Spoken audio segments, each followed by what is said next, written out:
સુરતના સચિન જીઆઈડીસી વિસ્તારમાં ભારે વરસાદ વચ્ચે એક હૃદયદ્રાવક ઘટના બની હતી, જેમાં પાણી ભરાયેલા ખાડામાં ડૂબી જતા 2 માસૂમ બાળકોના મોતથી સમગ્ર વિસ્તારમાં શોકનો માહોલ છવાયો.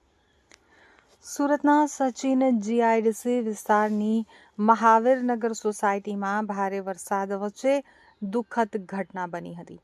મહાવીરનગર સોસાયટીના કોમન પ્લોટમાં બાળક અને બાળકી રમી રહ્યા હતા, તો બપોરના સમયે ભારે વરસાદને કારણે પ્લોટમાં પાણી ભરાઈ જતા અંદાજે 5 થી 6 ફૂટ ઊંડા ખાડામાં બંને બાળકો ગરકાવ થઈ ગયા હતા.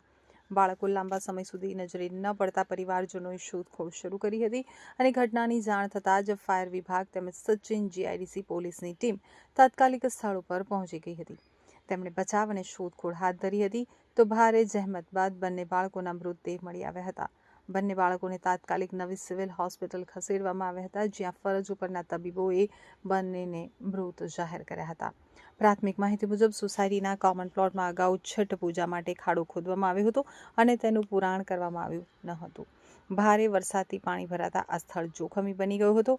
આ દુર્ઘટનામાં શ્રેયા, આયુષ ઝા અને કૃષ્ણા નામના 2 માસૂમ બાળકોના મોત થયા છે. આ ઘટનાએ બંને પરિવારોને ઊંડા શોકમાં ધકેલી દીધા છે. ભારે વરસાદ 2 પરિવારો માટે આફત બની ગયો છે. સમગ્ર મામલે સચિન જીઆઈડીસી પોલીસ વધુ તપાસ અને કાર્યવાહી હાથ ધરી રહી છે.